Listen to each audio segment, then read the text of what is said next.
Welcome to episode number 3 of QuickTime Event, a show where my friend Chris and I discuss video games and technology for the next half hour or so. With this week, let's start off with Nintendo's big announcement, the Nintendo Switch. All aboard the hype train, right, my friend? Oh yeah, no, I'm all on this hype train. The hype train is real. So after No Man's Sky, right back on the hype train.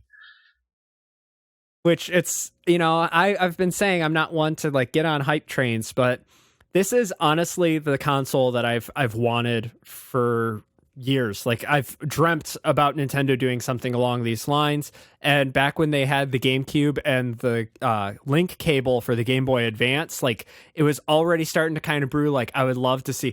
For me, it's Pokemon. I want to have Pokemon on the big screen and take it with me. For some reason, that's the experience that I want. Yeah, I guess. I'm not sure what to say to that. I'm all on board. I will always buy a Nintendo console because I'm that guy. But it's either way. I think this is marks a switch to Nintendo not making consoles anymore and going towards this kind of, here's what we do the handheld portable market. That's our thing. And this is just that now you can play it on the big screen too if you want to. Yeah. And I'm actually it is kind of this weird, and they're doing what they do best, which is the portables. And the portable market has always been what they've excelled at. It's just, it's nice to see. For me, the biggest thing is now they're going to be able to hopefully, unify the ecosystem. So instead of them having to develop a Mario game for the 3DS and the Wii U, now it's just, okay, it's the Switch. So it allows them to funnel more into, singular projects, more or less, I'd say. Even though I think in the past they've said that what was, when it was called the NX, that it was not going to replace the 3DS ecosystem, which it seems like it should, honestly, because then you're not right. Because now you're putting all of the development cost and all the overhead into one thing, and that means that everybody who wants either part of what it offers has to buy that. Right. So it's inflating the sales number for that one product that they're putting out, and it's giving the portable games a much higher fidelity, just on the graphical ends. Because it showed Skyrim as being one of the games that's on it. Actually, Red Dead Redemption 2, which I want to talk about later, will be on it too. Oh, yeah.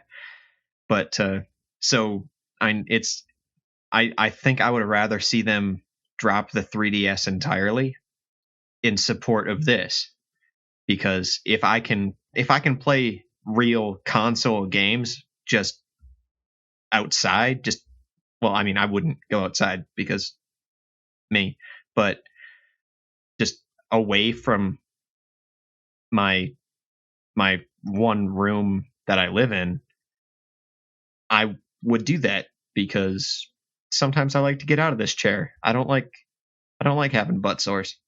Yeah, it is. That is a huge selling point, is the fact that, you can take it with you. That was their big point of showing, you can just take it to another docking station, pop it in, and there you go. I wonder, would they sell the docking station separately so you could have one downstairs, and if you had you can just, it's oh, well, somebody wants to use the downstairs TV, but I still want to play this game on a TV. It's I'll just go use the other one that I own, or I'll pop on down to Jimmy's, and he's got one. It would be absolutely silly of them not to do that. Just because, one, even if it's a relatively expensive piece of it, like, we don't know anything. Yeah. So for all we know, there could be a coprocessor in that docking bay. There's been some rumors about like that the docking bay is going to improve the performance. There was some talk about the frame rates in the trailers on portable, that the frame rate drops and fidelity is going to drop, which it's fine. As far as I'm concerned, that control, like the portable screen aspect of it, that resolution should not match TV spec resolution. That should be at most a 720p like display, right? Yeah, still technically high def, but not. I mean, it's tiny. You're not not sitting back on a couch. It's in your hands. Right, and I'm hoping, because there is a flip side to that, which there's a lot of people who might be upset about that resolution spec if it were to come out. Just because they're used to cell phones with high DPI, which still quad HD, cell phones, it's a little overkill. And I'd rather have a device that has lower fidelity and a higher battery life than a high fidelity screen and a battery that lasts 2 hours. Which is right? what Nintendo has always done. Like it's never been, hey, let's have the prettiest shit. Hey, let's make sure people can play this for literal hours when they're on a train or a bus or in the car, or like that was their selling point over like the Sega Game Gear, which could last 20 minutes with like, I don't know, 27 AAA batteries or whatever, and you had to ask your dad to stop at the fucking store like on your way to Aunt May's in fucking Kansas, like 20-hour drive, and like, no, Dad, we need to stop at every gas station. If I remember correctly, the Game Gear was about 4 to 6 hours, and it was 6 AA batteries. And yeah, it ate them pretty quick compared to I think the original Game Boy was 4 AAs. Yeah, 4 AAs, and it lasted for goddamn ever. Like 20 plus hours, right? Oh, yeah. Or like, was it close to 40? Because I remember when the Game Boy Pocket came out, it didn't get nearly as much. Actually, I think the original Game Boy was like plus 30 plus, and the Pocket was like 20, because the Pocket was like 2 AAAs. Yeah. So yeah, a lot less on its, load being available for battery. But yeah, hopefully that has really been one of the biggest points of Nintendo portables, is having that battery life, and that's what allowed them to edge out the competition. Because even other things that have, like the Sega, the Nomad. The Nomad ate batteries like a motherfucker too, and that was a full console experience, of course, and it was portable, and you could do stuff with it. That, or the Atari Lynx, 8 batteries. That's my concern, is how much processing power and fidelity are they going to give it, because it's a give and take. Yeah. And with the sad thing is like the Wii U's controller battery does not have a super long life, which is kind of weird because it's a Nintendo thing, and I would have thought that it would have more battery life. Like, it lasts a while. I mean, the thing is with that, that was never really designed to go too far from the base. Like, it was never designed to go too far from the Wii U. Like, you could, I don't know, take it to the kitchen and you could still play your game. And yeah, my only concern that I noticed with mine was if you do a marathon day, it will die. Oh, it will die halfway through, which was, for me, that was kind of a sad point of it, because usually when I play games, I don't play for quite a while, and then I do a marathon run.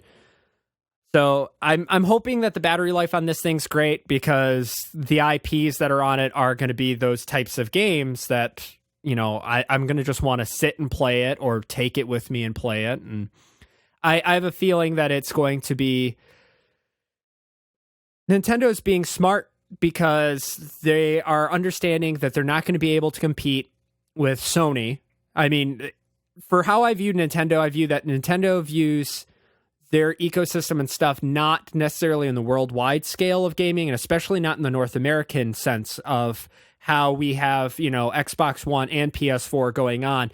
because Japan is very much it's Sony centric, and the Xbox really, it hasn't ever really done well there. Yeah.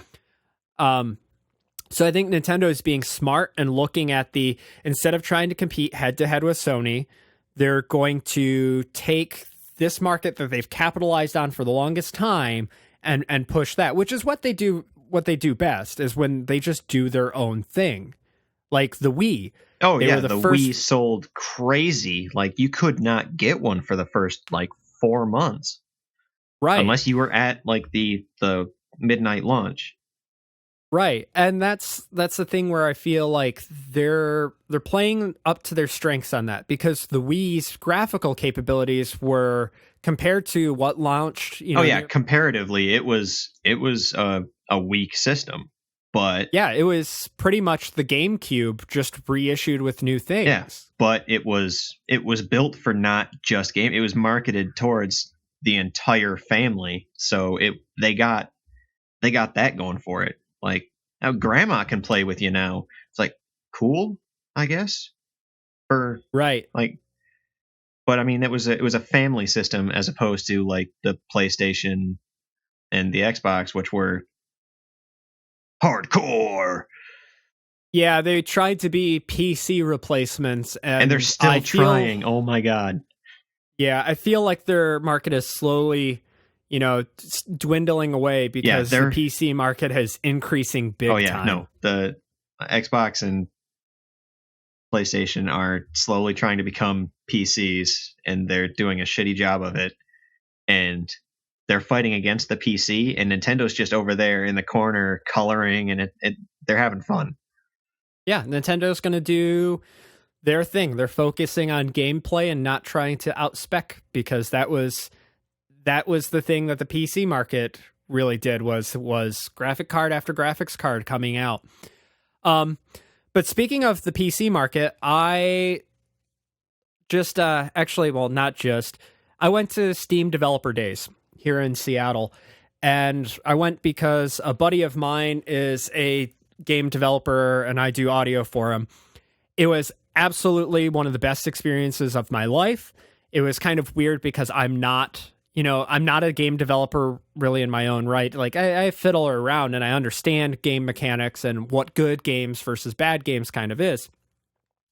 But it was well worth it just to see how thousands of developers, like, what their mindsets are, all the projects that they're working on, how they come at things. It's broad spectrum, across the board of types of people.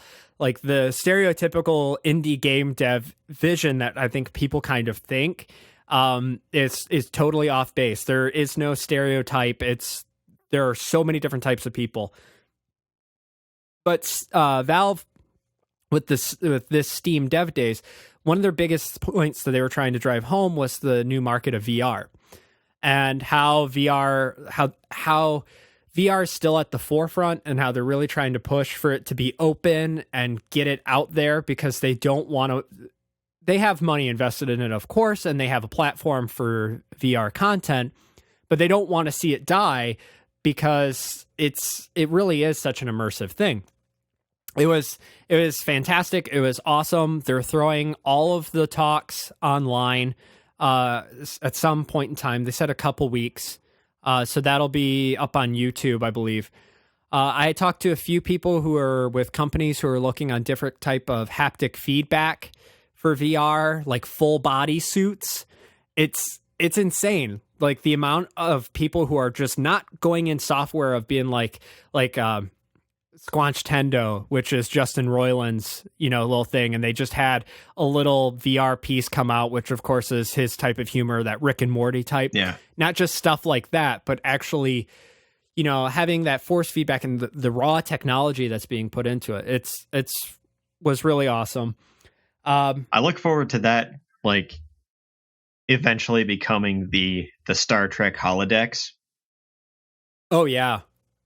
Yeah, no, that is, I feel like that is what everybody who's working in VR is trying to strive for. Oh yeah. Is they want that, which it was funny to me because I had actually just finished Ready Player One, which is all about VR and the technologies are surrounding it. And it was just hilarious because we're just doing, speech after speech and talking to people. And it's just like, yeah, this is Ready Player One was talking about what these people want to drive forward. It was all around a good time. My buddy Justin and I had just a blast, just hanging around, talking to people. The coolest part was they had a closing party, and they actually rolled out vintage arcade cabinets. I know it's at a PC developer conference, and they rolled out arcade cabinets. What? It was pretty sweet because we went head to head with the actual Street Fighter 2 cabinet. He beat me very badly, which made me realize I never need to play a fighting game with him ever again. But they had Nintendo versus the VS console cabinet. So they had an Excite Bike and Super Mario Brothers. Nice. So that was weird because I very rarely have seen those in the wild. They had what else did they have? They had a MAME cabinet, which unfortunately didn't have some of the games that they advertised on the side of it. It said that it had Robotron, but it didn't have Robotron, and the guy who wanted to play Robotron was very upset. They had Pac-Man, Miss Pac-Man, which I played Miss Pac-Man, and I refused to leave the after party until I had the high score on that cabinet, which once I did, I left. But it was all around just good time. It was awesome. I don't know if they'll do it next year, if it's going to be an every 2-year deal, but it was very interesting because a lot of the information taken away from it, talking about how the PC market's growing.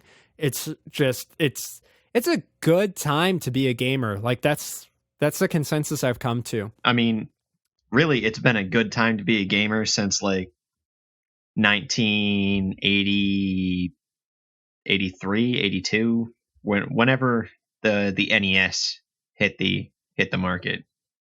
Yeah. That was the moment when it was gaming's here to stay, motherfuckers. I don't give a shit about your the Atari brown box thing that died. Oh, what? I'm sorry, I can't hear you over how much money we're making. But yeah, so it's just, it's gonna be good. A lot of cool indie devs working on stuff. So I look forward to seeing what comes out. Especially because now the market, especially the PC market, is opening up, and Stardew Valley, things like that are coming out where it's, one person working on something and just having this. It has that day of the Wild West games, right? When you didn't know what was going to be good or not. And it's just, we're getting back into that, and some great gems are coming out of it that, aren't from companies that have existed for the past 20 something years. Oh yeah. Some great gems, but a lot of schlock. Oh yeah. Yeah. But I mean, even starting back, everybody has their starting point kind of in these types of games, even Rockstar, so. Yeah. I can see where you're headed, and solid 1 minute segue. But sure, let's talk about Red Dead Redemption 2. Why not? Okay. So, I don't know, did you play any of the other Red Dead games? There was Red Dead Revolver and then Red Dead Redemption, which was on the 360. No, I was told that I should have played Red Dead Redemption and that I would have loved it, but it's one of those things of I can't play every game that somebody suggests to me. It was a solid game. I'm actually replaying it on the Xbox One. I found it. They have it on the Xbox One store, and I got super excited for that. I was really happy. So I downloaded that, and I'm wait. You're playing it on a console? Yes. I play console games. Oh. Yeah. I actually have every system this generation, and it costs a lot. It costs a lot to be a gamer with that much spare time that you need to buy all the other consoles. Okay, but Red Dead Redemption 2, right? Yeah, so they're doing another one? So they officially announced it. The trailer came out just recently, and it's like a 1 minute trailer. It gives you no information. It's, hey, the Wild West, it's a thing again. Come play our game next fall.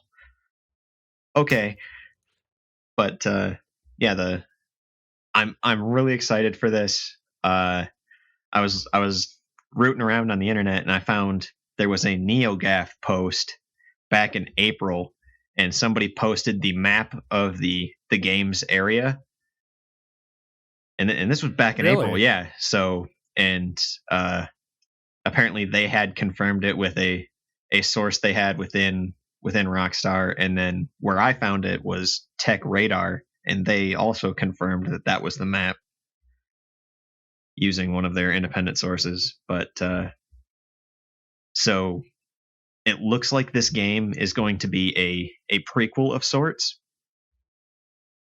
because one of the areas on the map doesn't have a railroad that was present in the previous game. Okay. So, it takes a while to build a railroad, right? So Yeah.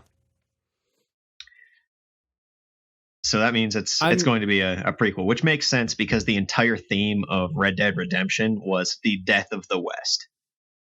Okay. So yeah, it's kind of, yeah, what do you do after that, Yeah, right? like, can you continue on and still be a Western game? No, not really, because I mean the first one took place in like 1911 or whatever. Like, cars were happening. Fucking, it was no longer the Wild West. It was just the West. No, because that's when Hollywood was coming about. That's when people were, trying to get away from Edison's patent trolling. Yeah. Yeah. So it's almost certainly going to take place before Red Dead Redemption. If you look at that picture that shows just the 7 people against the red sunset, some people are pointing out that it looks like three of the people in that group are from Red Dead Redemption. Like, there's Dutch, the leader of the gang, and Bill Williamson and John Marston. And John Marston was the guy you played in Red Dead Redemption. So they're trying to make connections. Like, maybe you play as part of the gang that John Marston ran with, and then he was hunting them down in the first one. Maybe you're playing through his story before that one. And it's like, I don't want that. I played the interesting part of his story, the end of it. The interesting part of his entire story was just the end of his life. It was really something else. And I still remember when I made it to the end of the game, and spoiler alert for a game that's a few years old now, the federal government kidnaps your wife and son to make you hunt down Bill Williamson and Dutch, the guys who ran the gang you were with. And at the end of the game, after you kill them, they come for you. And, like, you walk out of your barn and there's just a line of lawmen, and you have a choice. You either try to gun them all down, or you just kind of sit there and let it happen. Either way, you die. There is no living. It punched me in the gut, because I spent 40 hours, like, just learning to really love this dude who was just a hard ass with a heart of gold, because that's how I played him. You can play him just like a fucking crazy guy who's robbing trains and shit, but either way, and the story moments are still set in stone. You're kind of just the guy who's done bad shit, but is trying to make things right for his family. Huh. Yeah, I remember the most I know about Red Dead Redemption was some of the glitches. Oh yeah, like the Cougar Man or whatever, and the Bird People. Like that that's the stuff that I know. And I was like, okay. And I was like, yeah, okay. Well, it seems about right for one of these games to have those types of glitches. Oh yeah. But yeah, no, actually, that sounds really interesting. And, you know, at the same point, though, like, I feel like that is kind of the Western feel, though, right? Like, at least for, you know, the spaghetti Western kind of deal. That was absolutely a game where you're just playing a straight up spaghetti Western. You are basically Dirty Harry, just Dirty Harrying his way across the West, just all over the place. That's and actually kind of thinking about that though, in the spaghetti Western concept and how it plays, that kind of makes me really want a it would have to be done right, but kind of a game like that based in Japan, you know, harkening back into what even started the spaghetti Westerns and going back to Akira Kurosawa's films and just kind of getting that going like gameplay aspect, like samurai feudal type shit with it. I think they have that, and they tried it, and it was Dynasty Warriors. No. I mean, like with the very serious theme kind of aspect of it and the slow moving, because Akira Kurosawa, like he did Yojimbo and Sanjuro, which are two of my favorite films, which is the basis for The Man with No Name. Okay. So that's like Fistful of Dollars, you know, and ends with The Good, Bad, the Ugly. That's what that spun out of, was a love for Yojimbo, Akira Kurosawa's film. Okay. And he did Seven Samurai, which got turned into Magnificent Seven. So it's just like the archetypes of how everything looks and feels, like it's the same story, just in a different setting. And that's where I'd kind of like to see it done well. And it just has to do with, I feel like the pacing, especially if anybody could do it. I feel like if Rockstar really put their, you know, mind towards it, especially with some of their script writers, they could do it, no problem. And it would be really, really awesome. Speaking of that, I doubt that would happen. Speaking of that, apparently Rockstar has said they wanted to set a GTA game in Tokyo. That would be interesting, but I think I think that would be that would be more like a Yakuza kind of thing as opposed to like what you're talking about. But it's just tangentially similar, I guess. I know, and I was actually thinking of the Yakuza games. I was like, I think there's somebody who actually kind of does that. But continuing on though, Sony and like Japan, and Sony is a Japanese company, you know, as we've said. And they're doing this PlayStation 4 Pro and this 4K gaming aspect. Now, as somebody who owns the PlayStation 4, am I upset that they are now doing a Pro and I already bought? No, I could give a shit less about 4K gaming, really. I think the whole 4K phenomenon is kind of stupid. And as far as console gaming, I don't see a benefit. I don't see the benefit of owning a huge 4K TV in your house. Now with HDR, yes. HDR is fine because that's, you know, the high dynamic range. So you get more color aspect out of it. Your darks and your brights are wider.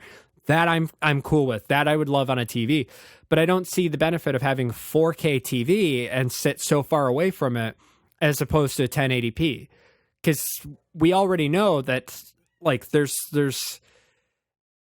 it's small reward for what it is. And especially because 4K is so graphically intensive, it just seems like a waste of electricity to me, you know, and power to put it towards this, you know, console gaming aspect when you sit so far away. Now, for PC gamers, I totally get it because usually you're very close to it. Awesome. 4K monitors, cool. I'm fine with that because of how close you are. And there is, you know, you really notice the difference when you are close to things. It's just, I don't know about it as TVs.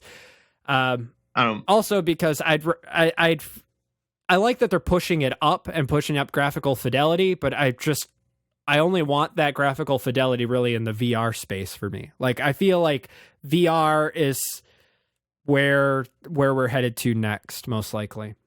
I don't know. It just seems like with the PlayStation 4 Pro and then that thing that Xbox is doing, which is the exact same thing. Yeah. It just seems like they're trying to make those consoles into shitty PCs because, I mean, you have to install the games now. You can't. They're essentially the max of gaming. They're making them max of gaming. It's you can't upgrade these on your own unless you want to void the warranty super hard. And like you have to install the fucking games, and that takes forever. You have to. I mean, digital distribution. I mean, that takes forever because like Sony has admitted they throttle the connection to their servers to download those things. So Steam has them beat there like super hard. They're turning their consoles into shitty versions of PCs, and I don't think that's the way they need to go with it. No, that's what I don't understand is it's just like, you know, there's the long running gag of time to play a console game and then watching, you know, your system update or watching it download a patch because it has to patch the damn game. And it's like, at least with a PC, like Steam has it right where it's like I want to play this game. So don't download the patch for it because I want to play it. You can download, install it, you know, in the background, do whatever, but I want to play this game, and it lets you kind of just get to it right away. Yeah. And there's so many things with console gaming where it's just like, it's not instantaneous and it takes forever. And that's why I don't play my consoles very often. Or if I do, what I'm playing is old games. So I'm playing like PS1 games, or if I'm playing something, I'm playing it on my Wii U. So, you know, it's just, it's there and it's done. And I don't have to connect to the internet. I don't have to worry about that stuff. It's not going to throw, you know, a shit fit because it can't connect to the server. Yeah. Fine.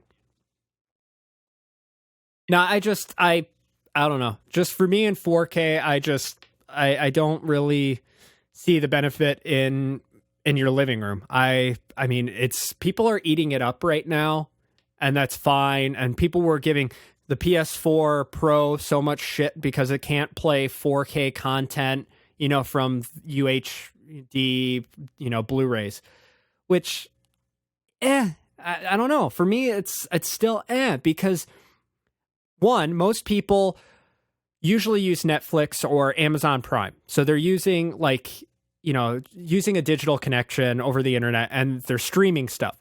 Now, streaming stuff at HD is not the same as HD from a Blu-ray. And I feel like that's what's kind of being missed out here per se, because people are jumping the gun going, okay, 4K streaming is going to be really cool. It's like, it's probably going to be the equivalent of what 1080p from a Blu-ray would actually deliver. There is a huge difference between streaming a 1080p video from Netflix versus watching it on a Blu-ray. Huge difference. And it just has to do with the amount of data that needs to pass and the fact that they have to compress everything down, whereas opposed to the Blu-ray is just like, well, we have all this space, so let's maximize the content. Yeah, there's no reason to compress it because it's fucking right here. Right. I don't know. I'm waiting to see what's going to happen with this market. I don't really think much. It seems to me that people are more excited about the Switch than anything else. Yeah.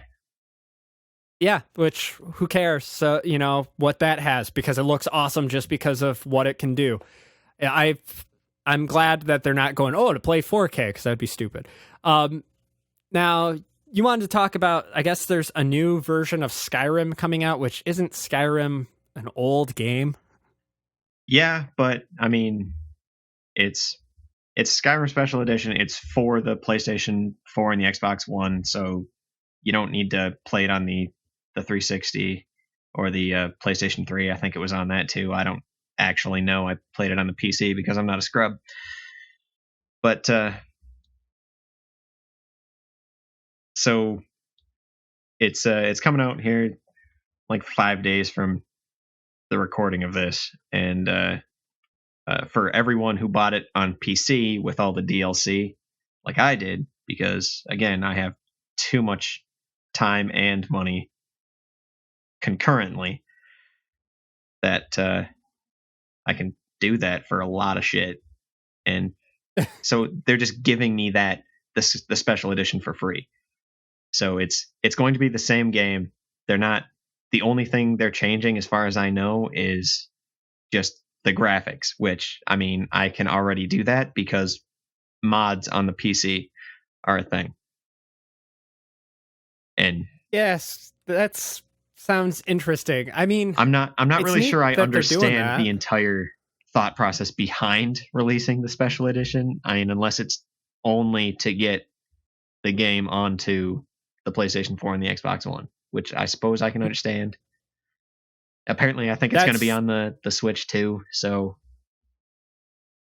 that's my guess, is that it's probably, I mean, just upping the graphical fidelity on stuff. I'm sure that wasn't, it was a process. I know that for sure, but it wasn't as much of a process as, say, making a whole new game. Oh yeah, and it's probably just, another. It's probably just a holdover until they actually release the next Elder Scrolls game. I still wonder if it's trying to just get a money grab, because I don't think Elder Scrolls Online did nearly as well as what they were hoping. I guarantee it didn't do nearly as well as they were hoping. I played it and it was subpar. I remember, like, when the PS4, everything was starting, and it's like, oh yeah, Elder Scrolls Online, this is going to be a thing. And then it just, like, there's this huge fanfare for it, and then it just stopped. Yeah, it just died. And it's just, yeah. It died in the water. It was bad. It was ugly. I never played Skyrim. I don't really do any of the Scrolls games. I think I started trying to play, I don't even know. I tried playing one on the PS3. I didn't really get behind it. I don't know why. It's just, there's something about that aspect I just can't really get behind for the gameplay. I don't know. It's just something where it just doesn't click with me. So that's fine. Whatever. Yeah. I recently did play something that was pretty awesome. They actually just ended it, and I didn't get as much gameplay time as I really wanted to, just because I got busy. Yeah. But I got into the closed beta for Pit People, which is Behemoth's new game that's coming out. And I have to say, it's good. It's really entertaining. It's a really Behemoth type of game, just between the humor, the graphics, how everything kind of plays out. I had a few complaints and stuff that I had kind of voiced with Behemoth, and feeding back, during my gameplay time. I'm not really sure. Granted, it's not a finished product, so it can always be polished and be done, by the time it releases, give me the experience that I'm thinking of. But so far, I don't think it's hitting as good as what Castle Crashers was to me. There are some interesting aspects that I never got to play, which is there are some multiplayer aspects to it. I never really did that. I just did the single player. It's a turn-based strategy game. It's kind of like, Final Fantasy Tactics or Fire Emblem, one of those types of games, except instead of using like a grid-based pattern, it's hexes. It's hexes. Yeah. Which it's interesting because you also don't tell your characters who to attack. They just, if they're nearby somebody, they'll pick one of them to attack. So it's kind of adds to the chaos of it, which is interesting. Overall, when I'll be ready for when it comes out. When it launches, I'll buy it on Steam. I'm certain of that. To play through it, because the story is it made me laugh pretty damn hard, because they got Stamper to do voicing and lots of banter, and it's the success of having Stamper's voice in there just immediately gives it a few ticks of quality for me, just because it cracks me up every single time. Now I'm not certain. I doubt that they'll do any pre-order stuff. But yeah, like pre-orders have been kind of a big thing. I've almost decided to pre-order Pokemon Sun and Moon, but I'm holding off to see where some stuff lands in my life if I'll have time for it. But you wanted to talk about the pre-order bonus for Civ 6. I don't know what was going on with it, but you're saying there's some BS with it? I would call it BS. Yeah. So on the Steam store page, the pre-order bonus for Civ 6 was you get to use the Aztec civilization. So that tells me that it is ready. It is also a civilization that has been in the game since its conception. And like, why do I have to pre-order it just to play it right away? Because also a few months after release, they're just letting people have that. That is a cash grab. That is garbage. Yeah. Don't do that. Developers, if any of you watch this, and you don't because it's us, but don't. Bad developers. Don't do that anymore. Yeah, I don't get this aspect of doing pre-order bonuses and DLC for content that's just already in the game. Like, when did we get away from that? And is the purpose of doing it just because like a $60 price point isn't enough for the amount of money that has to be put up front for making games? You know, it's kind of one of those things where it's like, I'd be happy if we went back to the crazy days of N64 cartridges and the price variation amongst all games, especially when they're brand new, because you had cartridges that would be, like $50, and you had cartridges that would be like $80 to $100. Yeah. Because the cartridges actually cost money.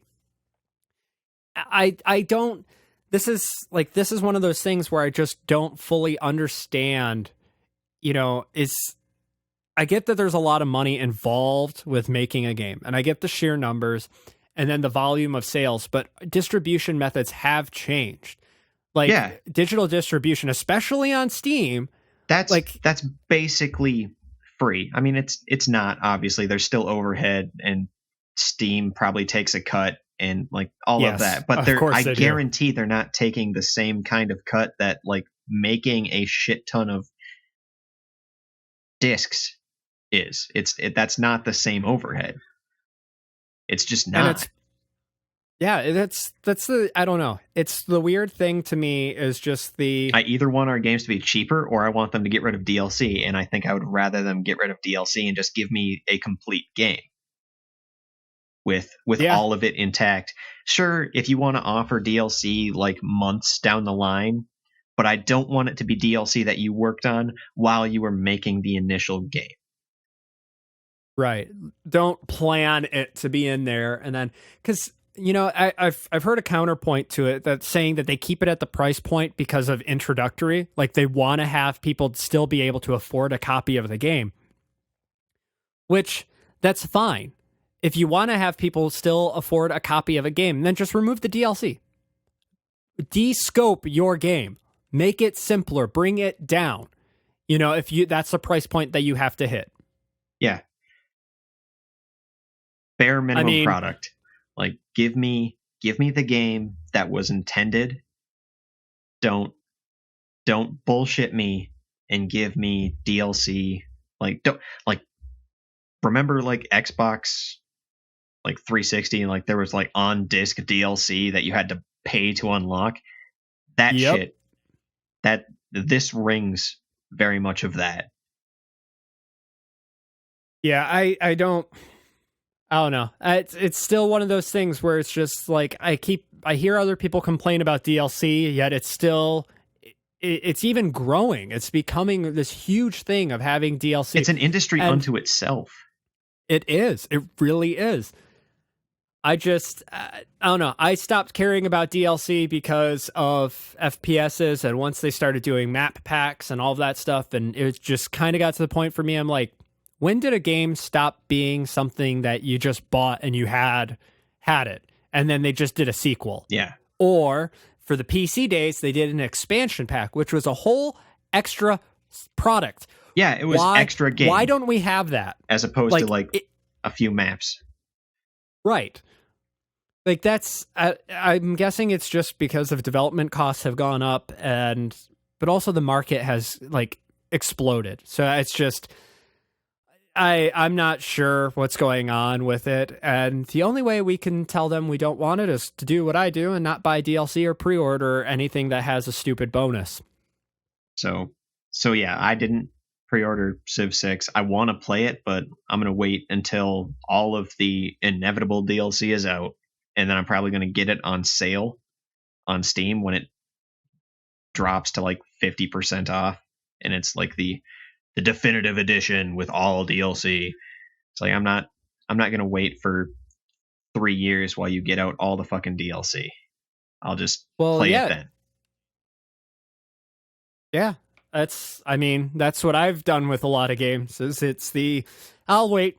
And then they do the game of the year, and it's half the price of what the first one, the original DLC spec version was. It's just like, if you wait, like you make out better. I mean, and it's not like I don't have enough games to play right now. I do. I have plenty. I have games on my Steam account that I have never played. I mean, most of those are from like Humble Bundles because they give you a shit ton of games, and I don't even like half of them, but I just want like 1 or 2 games in that bundle. But it's, yeah, like I have enough games. I'm sure most people do. We can wait out the industry. We can force them to stop. Yeah, that's what we keep saying, and then, EA pulls bullshit and people don't, complain, and then they buy more. I don't know. Oh yeah, no, they forget, and it's like, this is why I'm super selective and picky about games. Like people need to start being a little more mindful of that shit, because like Aliens, Colonial Marines, that shit ain't gonna stop happening. DLC gouging, that's not gonna stop happening. Microtransactions, that's not going to stop happening until we make it stop. Right. And the only way to stop that is to vote with our wallets, is to show them we're not willing to pay for that garbage.